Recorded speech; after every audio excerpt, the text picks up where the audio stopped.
Matapos suspinde ng ombudsman, sinampa naman ang mga reklamong graft ang 10 opisyal ng Porac, Pampanga, kabilang si Mayor Jaime Capil.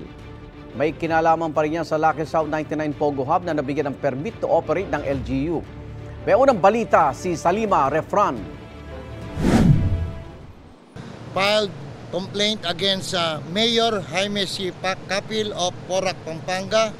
Isang linggo matapos suspindihin ng Ombudsman, reklamong paglabag sa Graft and Corrupt Practices Act naman sa Department of Justice ang kinakaharap ni suspended Porac Mayor Jing Capil.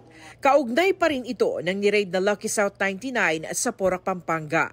Naghain ng PNP-CIDG at Presidential Anti-Organized Crime Commission o PAOK ng reklamong graft laban kay Capil at sa siyam na iba pang opisyal ng Porac para sa umano yung mga naging aksyon nila bilang mga opisyal ng bayan para makapag-operate ang Lucky South 99 sa kanilang lugar.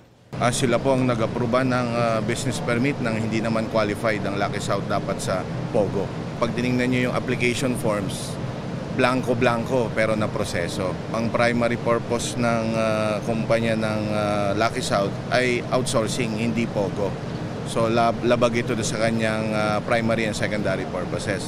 Inirereklamo rin si Vice Mayor Francis Tamayo, ang hepe ng Business Permits and Licensing Office na si Emerald Vital at 7 pang mga konsehal na umupo sa Sangguniang Bayan.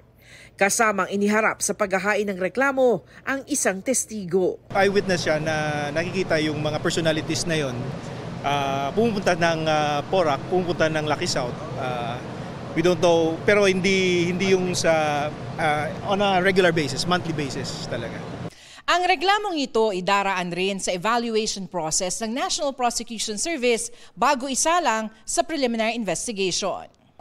Pero dahil public officials ang sangkot sa reklamo, sakop rin ng Office of the Ombudsman ang kaso. Kung ano man ang resolusyon na lalabas ng department, ito po ay hindi agad-agad may isa sa publiko. Ito po ay dadaan muna sa Office of the Ombudsman para kung ito'y aaprubahan nila o hindi ang recommendation. Patuloy na sinusubukang makuha ng GMA Integrated News ang panig ng mga inirereklamo. Ito ang unang balita sa Salima Refran para sa GMA Integrated News.